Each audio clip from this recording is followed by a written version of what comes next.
Hello, everybody. So, this is our Teacher Academy, and we're going to be coming to you twice a month to give you some facts about your brain, about trauma, and some other things that we're teaching the students. So, as we teach you guys these things throughout the year, we're kind of toning it down a little bit and teaching the students more at their level. So currently we are teaching students about their PFC, their prefrontal cortex, and their amygdalas. So I'm going to give you guys a little review about that for those of you who already understand it. This is just a little refresher. But if this is something new to you, you're going to really enjoy some of this information because it's going to explain to you some of the behaviors you're seeing in the classroom. So let's get into it. So your amygdala is right there in the middle part of your brain. So if we do the hand-brain model, the amygdala is like the little front part of your thumb. And we place it right here in the middle of the hand and we put our fingers over it. So that kind of represents where that sits in your head. So when we teach the students this, we do tell them it's their amygdala. And another word that we're using with them is their watchdog. So that part of the brain is the one that kind of functions as their watchdog. But it's right here in the back of your brain, kind of like where your little dent is right there. It sits right inside there. And the amygdala is an amazing part of your brain that is incredibly important. Your amygdala is the part of your brain that if something really dangerous is happening, it's the part that gives you cortisol and adrenaline so that you can get out of the situation. Unfortunately, we have a lot of students who experience trauma on most days at their home, so their amygdala gets fired a lot. Their amygdala is telling them this is not safe, this is not safe, this is not safe. So they've learned to really utilize that amygdala to keep themselves safe. Now, the prefrontal cortex, the PFC, or the wise owl is what we're calling it for our little ones. It is right here in this part of the brain. So your wise owl is the part that thinks because it's wise. So when a student is thinking about their math facts or if they're doing their assessments or if they're reading, that is the part of the brain that's lighting up. It's even like if they're going to think about if they want hot or cold lunch or who's going to spend the night with them tonight. So the prefrontal cortex is what makes all of their decisions.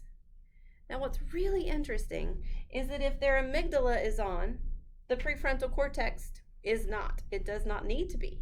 Because why do I need to think about who I'm inviting over to my house for the weekend if I am really scared that someone's going to get hurt in my home today and tomorrow? I'm not even interested in who's spending the night. But if your prefrontal cortex is working, then that means your amygdala doesn't need to be. If I'm there doing my math facts and I'm learning and I'm being engaged with what the teacher is saying, my amygdala does not need to fire because everything is safe and I'm not feeling triggered. So it's either one or the other. Both never work at the same time. It's really cool. It's kind of like a light. So it's either on or off, and then the opposite is either on or off. Even if you went into like a scanner and they scanned your brain, you would see that whenever something stressful is happening, only the amygdala is firing and the prefrontal cortex is turned off. So, with that said, let's think about some students who are sitting in your classroom and what that can look like. So, if we have a student with the amygdala firing, then that means that you're seeing them kind of glazed over, because that's kind of like the fainting goat syndrome where they just don't have an emotion and they're not able to process or think. They can't use their prefrontal cortex. Or they might be feeling really angry because it's fight or flight. You're seeing the fight or flight response. Fight looks like anger, flight looks like anxiety. So that is what you're seeing in your classroom. Now, if you want that student to start to learn and to work, then you have to get the amygdala turned off. You have to, or the thinking part of the brain can't turn on. So that's what some of those breathing techniques are that help oxygenate our brain. And we're going to go over that a little bit more as the weeks go on. But whenever we're anxious, whenever we're in fight or flight, our body's breathing is different. It's more shallow and it's faster, so that it can really pump the blood and the oxygen through our body. When we're nice and calm, our breathing is different. So we can hijack our brains by taking those deep, long breaths and that kind of lets us know, oh, everything's fine. Even if you're feeling stressed out, it's fine. So that's why we start the mornings kind of with students to do that. So if you notice students in your classroom that are getting a little heightened, they're glared over, they're feeling frustrated, they're feeling a little bit anxious, they let you know those things, then their amygdala is on, and you can just do a couple deep breaths with your classroom together, and that can kind of change the atmosphere for these students.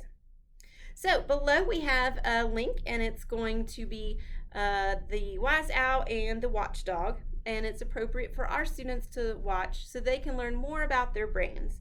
We're going to be teaching them more about this in the classroom for the next few weeks, and then we'll come back and give you guys another video in a few weeks to talk about what does trauma look like in your classroom and what you can do about it.